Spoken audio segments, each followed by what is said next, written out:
সম্মানিত হাজিরিন, আজকে মাহে রবিউস সানি শরীফের প্রথম জুমা। বিগত 4টা জুমাই রসুল পাক সাহেবুল আওলাক সাল্লাল্লাহু আলাইহি ওয়া আলিহি ওয়াসাল্লামের উপর পবিত্র কোরআনের আলোকে মিলাদুন নবীর আলোচনা হয়েছিল। আজকের জুমায় মিলাদুন নবীর পর্ব ইনশাল্লাহ শেষ করার চিন্তা ভাবনা করেছি। আল্লাহ পাক সুবহানাহু ওয়া তাআলা যদি আমাদেরকে তৌফিক দেয় এবং আপনাদেরকে শোনার জন্য যদি তৌফিক দেয়, ইনশাআল্লাহ আমাদের সংক্ষিপ্ত সময়ে আমার আলোচনা আমি ইতি টানার চেষ্টা করব। আল্লাহ পাক আমাদেরকে আমল করার তৌফিক দান করে সকল বলে আমিন। সম্মানিত হাজিরিন, সূরাতুত তাওবার 128 নম্বর আয়াতে কারিমা তিলাওয়াত করেছি। আল্লাহ পাক সুবহানাহু ওয়া তাআলা ইরশাদ করেন, লাকাদ জাআকুম রাসূলুম মিন আনফুসিকুম আজিজুন আলাইহিমা আনিতুম হারিস আলাইকুম বিল মুমিনিনা রাউফুর রহিম। জুড়ে বলুন সুবহানাল্লাহ।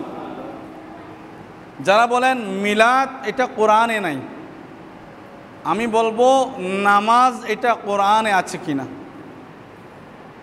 নামাজ এটা ফার্সি শব্দ, আচ্ছা নামাজ কি কোরআনে আছে? কথা বলেন আছে নাই? কি আছে? নামাজের প্রতিশব্দ আরবি যে শব্দ সলাত আছে। কি আছে? সলাত আছে। এই সলাত শব্দটি কোরআনুল কারিমে 82 বার এসেছে। জুড়ে বলুন সুবহানাল্লাহ। তাহলে রোজা এটা কি কোরআনে আছে?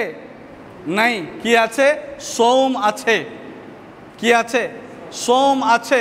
ইয়া আইয়ুহাল্লাযীনা আমানু কুতিবা আলাইকুমুস সিয়াম। কি আছে? সওম আছে, সিয়াম আছে। কিন্তু আপনি কি কারো থেকে জিজ্ঞাসা করার সময় আপনি সিয়াম রেখেছেন এরকম বলেন না, আপনি রোজা রেখেছেন এরকম বলেন? অবশ্যই রোজার কথা বলেন।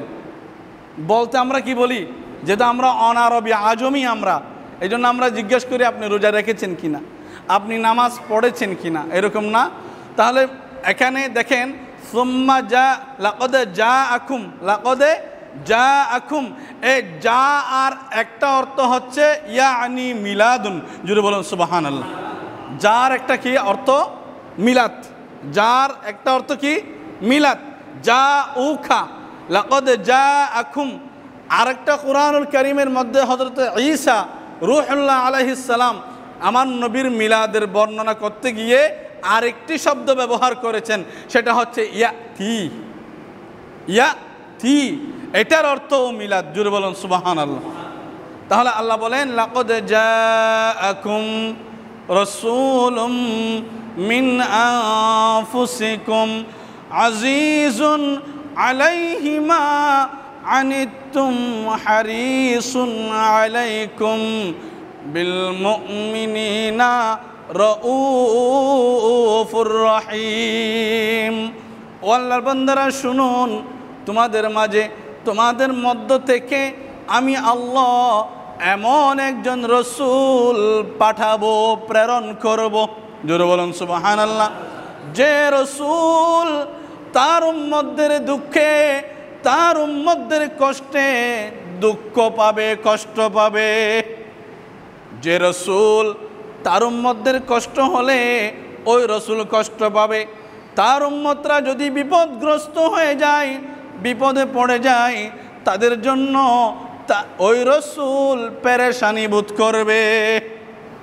এমন একজন রসুল আমি তোমাদের মাঝে প্রেরণ করব, তোমাদের মধ্য থেকে, অর্থাৎ বাবা আদম থেকে আমাদের ইব্রাহিম আলাইহিস সালাতু ওয়াস সালামের বংশ দিয়ে তোমাদের মাঝে এমন একজন রসুল আমি প্রেরণ করব, যে রসুল তার উম্মতদের জন্য, তার উম্মতদের দুঃখে কষ্ট পাবে, তার উম্মতদের পেরেশানিতে ওই রসুলও পেরেশানি হবে। জুড়ে বলুন সুবহানাল্লাহ। আমি এমন একজন রসুল তোমাদের মাঝে প্রেরণ করব, যে রসুলের নাম এই আয়াতের মধ্যে রউফ। এই আয়াতের মধ্যে আমার রসুলকে আল্লাহ পাক কি দিয়েছেন উপাধি? রউফ। রউফ মানে স্নেহশীল। রউফ অর্থ কি? স্নেহশীল। যে রসুল তোমাদেরকে তোমাদের উপর স্নেহশীল হবে, তোমাদেরকে স্নেহ করবে। রহিম, এবং ওই রসুল তোমাদের উপর দয়া করবে, তোমাদের উপর দয়াশীল হবে। এমন একজন রসুল আমি তোমাদের মাঝে প্রেরণ করব, শুধু তোমাদের দুঃখে দুঃখ পাবেন তা নয়, তোমাদের কষ্টে আমার নবী কষ্ট পাবেন শুধু তা নয়, ওই রসুল তোমাদের উপর স্নেহশীল হবেন এবং ওই রসুল তোমাদের উপর দয়াশীল হবেন। জোরে বলুন সুবহানাল্লাহ। আল্লাহ পাক সুবহানাহু ওয়া তাআলার একটা গুণবাচক নাম হচ্ছে রউফুন। একটা গুণবাচক নাম কি? রউফুন। আরেকটি গুণবাচক নাম হচ্ছে রহিম। এই আয়াতের মধ্যে আল্লাহ পাকের যে দুইটা গুণবাচক নাম, ওই দুই গুণবাচক নাম ব্যবহার করেছেন আল্লাহ তার প্রিয় হাবিবের শানে। জুড়ে বলুন সুবহানাল্লাহ। দেখেন আল্লাহ পাক আমার প্যারা হাবিবকে, আমার আপনার নবীকে কত ভালোবাসতেন, নিজের গুণবাচক নাম দিয়ে দিয়েছেন। নিজের গুণবাচক নাম দিয়ে দিয়েছেন। বলে যে কি, আমি তোমাদের প্রতি স্নেহশীল। আল্লাহ হচ্ছেন আমাদের প্রতি স্নেহশীল, আল্লাহ আমাদের প্রতি দয়াশীল, আল্লাহ আমাদেরকে স্নেহ করেন, আল্লাহ আমাদেরকে দয়া করেন। ও আমার বান্দারা, তোমাদেরকে শুধু আমি স্নেহ করি না, আমার হাবিবও স্নেহ করে। তোমাদেরকে শুধু আমি দয়া করি না, আমার হাবিবও তোমাদেরকে দয়া করে। জোরে বলুন সুবহানাল্লাহ। সবচেয়ে বড় দয়া উম্মতদের জন্য কি জানেন?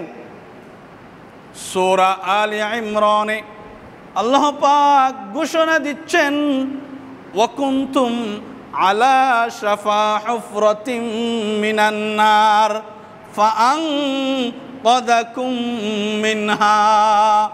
ও আল্লাহর বান্দারা, তোমরা ইহুদি নাসারাদের ষড়যন্ত্র পড়ে তোমরা বিভিন্ন মূর্তি পূজার মধ্যে দিয়ে জাহান্নামের একদম কাছাকাছি চলে গিয়েছিলে।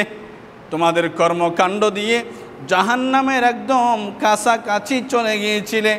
আমি আমার মাহবুবকে প্রেরণ করে ওই জাহান্নামের গর্তে তোমরা পড়ে যাচ্ছ। ফাআনকাযাকুম মিনহা, সেখান থেকে আমার মাহবুব তোমাদেরকে রক্ষা করেছিলেন। তোমরা জাহান্নামে পড়ে যাচ্ছিলে, জাহান্নামে চলে যাচ্ছিলে, আমি আমার মাহবুবকে পাঠানোর মাধ্যমে, আমার মাহবুবের মাধ্যমে আমি তোমাদেরকে রক্ষা করেছি। জোরে বলুন সুবহানাল্লাহ। তাহলে আমার মাহবুব নবী, আমার আপনার নবী কামলেওয়ালা নবী যদি দুনিয়ার মধ্যে প্রেরণ না হতো, আমরা দুনিয়ায় থাকতে আমাদের ঠিকানা হয়ে যেত জাহান্নামী। আমাদের ঠিকানা হয়ে যেত কি? জাহান্নামী। সম্মানিত হাজিরিন, তাহলে দেখেন আমার নবী আমাদের জন্য, উম্মতের জন্য, মুসলমানদের জন্য, কুল কায়নাতের সকলের জন্য কত বড় ইহসান করেছেন।